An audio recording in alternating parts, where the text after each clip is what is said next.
Assalamualaikum warahmatullahi wabarakatuh. Saya Rizal Fadil Rahardiansyah dari Offering PAID 23. Dalam video kali ini saya akan membahas mengenai akhlak dalam menggunakan media sosial, yaitu think before posting and think before sharing. Perkembangan teknologi media sosial saat ini benar-benar menjadi sasaran empuk bagi produsen pembuat berita hoax. Tak bisa dipungkiri lagi bahwa masyarakat saat ini konsumtif sekali terhadap peredaran berita-berita atau informasi-informasi yang ada di media sosial. Sayangnya juga terkadang masyarakat mengambil bagian menjadi distributor berita-berita hoax, sehingga berita menyebar secara masif tanpa ada yang tahu sumber asli berita dan tidak meneliti secara baik terhadap kebenaran berita. Perkembangan pesat ini sangat mengkhawatirkan apabila masyarakat tidak mampu menyikapinya dengan bijak. Mengingat juga media sosial berperan aktif sebagai media penyalur berbagai macam berita atau informasi. Berbagai macam sosial media yang sering dijadikan dalam pendistribusian berita hoax adalah Facebook, WhatsApp, Instagram, Twitter, Line, Telegram, dan masih banyak lagi. Maka tidak menutup kemungkinan ada oknum yang sengaja memanfaatkan peluang ini untuk membuat makar dengan cara menyampaikan berita bohong atau hoax yang bisa saja nantinya akan melahirkan polemik di tengah masyarakat. Hakikat berkomunikasi di media sosial adalah sama halnya berkomunikasi sehari-hari di dunia nyata.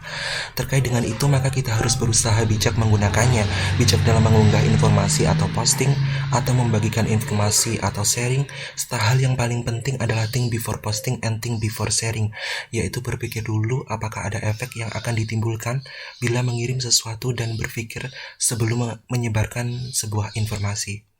Al-Quran selalu ditantang oleh perubahan zaman, namun ia selalu memberikan landasan yang kokoh untuk menjawab setiap permasalahan yang terkandung di setiap perubahan zaman. Meskipun kata hoax merupakan kata yang baru muncul, namun Al-Quran dengan bahasanya sendiri sudah lebih dahulu membicarakan tentang berita hoax, sekaligus mengecam bagi pembuat dan penyebarnya. Di dalam Al-Quran, Allah Subhanahu wa Ta'ala berfirman, yang artinya kelak hari pembalasan, Allah Subhanahu wa Ta'ala akan menutup mulut manusia rapat-rapat agar tidak berbicara. Kemudian tangan-tangan mereka berbicara, sementara kakinya menjadi saksi terhadap apa yang telah dikerjakan. Begitulah kondisi manusia kelak di hari kiamat ketika menghadap Allah Subhanahu wa Ta'ala. Quran Surat Yasin ayat 65. Di dalam surat ini, Allah Subhanahu wa Ta'ala menutup mulutnya, sebab mulut itu paling banyak berbicara bohong, seperti gibah, dengan enteng tanpa merasa berdosa. Gibah dan namimah termasuk dosa besar, sebagaimana ungkapan Syekh Sofwan Ibnu Uyainah, gibah parah daripada utang. Utang bisa saja ditunaikan, tetapi gibah tidak bisa ditunaikan, maafnya. Di dalam ayat lain, Allah Subhanahu wa Ta'ala menegaskan, barang siapa yang mengerjakan kebaikan sekecil apapun, niscaya dia akan melihat balasannya, dan barang siapa yang mengerjakan kejahatan sekecil apapun, niscaya dia akan melihat balasannya pula. Quran Surat Al-Zalzalah ayat 7-8. Untaian kalimat nasihat-nasihat dari lisan seorang mukmin kelak akan memberatkan timbangan, sehingga akan memudahkan jalan menuju keabadian di dalam surga Allah Subhanahu wa Ta'ala. Begitu juga dengan ungkapan buruk dan jahat. Sekecil apapun tindakan dan perbuatan, juga ucapan seseorang, kelak akan dipertanggungjawabkan di hadapan Allah Subhanahu wa Ta'ala. Semua ada jejak digitalnya. Malaikat bagian pencatat kebaikan dan keburukan selama 24 jam memantau setiap hamba, sehingga manusia tidak akan mampu mengelak sedikit pun dari apa yang pernah dikerjakan selama di dunia. Di era modern dan digital ini, banyak sekali umat Islam yang tidak merasa berdosa ketika menyebarkan berita hoax melalui medsosnya. Padahal tabayun atau klarifikasi itu hukumnya wajib. Sebagaimana firman Allah Subhanahu wa Ta'ala, wahai orang-orang yang beriman, jika datang kepada kalian orang fasik dengan membawa berita penting, maka klarifikasilah. Quran Surat Al-Hujurat ayat 6. Allah juga berfirman, sesungguhnya orang-orang yang membawa berita bohong itu adalah dari golongan kamu juga. Janganlah kamu kira bahwa berita bohong itu buruk bagi kamu, bahkan ia adalah baik bagi kamu. Tiap-tiap seorang dari mereka mendapat balasan dari dosa yang dikerjakannya. Dan siapa di antara mereka yang mengambil bagian yang terbesar dalam penyiaran berita bohong itu, baginya azab yang besar. Quran Surat An-Nur ayat 11. Rasulullah juga berpesan bahwasanya sesama umat Islam tidak boleh atau haram saling menjatuhkan. Sebagaimana sabda Rasulullah, setiap muslim terhadap muslim lainnya haram darahnya, hartanya, dan kehormatan dirinya. Hadis riwayat Muslim.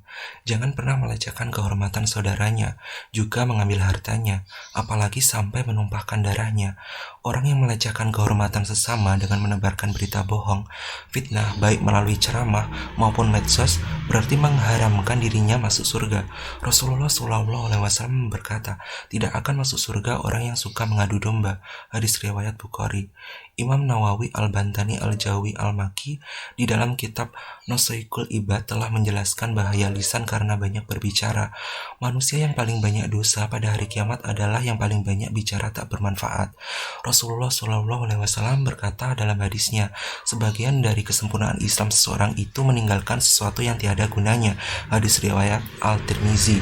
Dalam hadis lain Rasulullah SAW mengatakan, barang siapa yang beriman kepada Allah SWT dan Rasulnya, maka bertuturlah yang baik, atau lebih baik diam. Hadis riwayat Bukhari.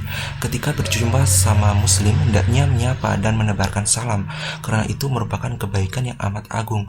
Rasulullah SAW juga mengatakan, tiap-tiap kebaikan itu bernilai sedekah. Hadis riwayat Bukhari.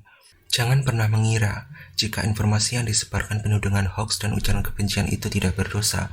Rasulullah SAW menerangkan, tidak ada anggota tubuh yang mengalami hukuman paling berat selain lidah, mulut, lisan. Lidah bertanya, wahai Tuhan, mengapa engkau menghukumku lebih berat daripada hukumanmu terhadap anggota tubuh yang lain? Tuhan menjawab, darimu keluar dan menyebar ke seluruh penjuru bumi kata-kata yang mengakibatkan pembunuhan antar manusia atau kematian, perampokan, penjaraan, dan kekerasan seksual. Demi kemuliaanku, aku akan menghukummu jauh lebih berat daripada menghukum bagian tubuh selainmu. Riwayat Abu Nuaim dari Ibnu Anas R.A. Imam Nawawi Al-Bantani di dalam kitab Nasaiku Al-Ibad juga mengutip hadis di atas dengan redaksi yang sama, sementara Syekh Muhammad Al-Hajar R.A. menerangkan bahwasanya saat Rasulullah SAW Isra bersama Jibril mendapatkan seorang memotong bibir dan lidahnya dengan gunting dari api neraka. Setelah dipotong, lidah dan bibirnya kembali lagi semua. Begitulah seterusnya. Kemudian Rasulullah SAW bertanya kepada Jibril. Kemudian Jibril menjawab, mereka adalah penceramah penebar fitnah. Mereka menjadikan ucapan yang manis untuk mengikuti hawa nafsunya. Saat ini dunia sudah berubah, di mana manusia banyak berbicara di medsosnya masing-masing, baik ungkapan melalui IG, YouTube, maupun tulisan di halaman media sosial. Banyak yang isinya dipenuhi dengan ujaran kebencian, cacian, nyinyiran, kekerasan, bahkan fitnah kepada sesama umat Rasulullah SAW. Bahkan video pun diedit demi kepentingan ghibah dan namimah. Al-Quran sebagai kitab suci dan terakhir memberikan pandangan dalam menjaga harmonisasi dan toleransi dari hoak di media sosial, yaitu pertama melakukan tabayun, yakni mencari bukti atau kebenaran, kedua melakukan tawakuf, yakni menahan diri untuk tidak langsung mempercayai atau menolak suatu berita, ketiga melakukan tajanub al-zan, yakni menjauhi asumsi atau prasangka, keempat menguatkan budaya literasi atau iqra, kelima menerapkan etika bermedia sosial. Munculnya berita hoax di tengah umat Islam dapat memberikan dampak negatif yang besar apabila kita terus-menerus bersikap apatis terhadapnya. Masyarakat tidak boleh bersifat apatis terhadap berita yang setiap hari hadir di hadapannya. Masyarakat harus berkontribusi dalam menyiasati atau mengkaji kebenaran berita-berita yang ada.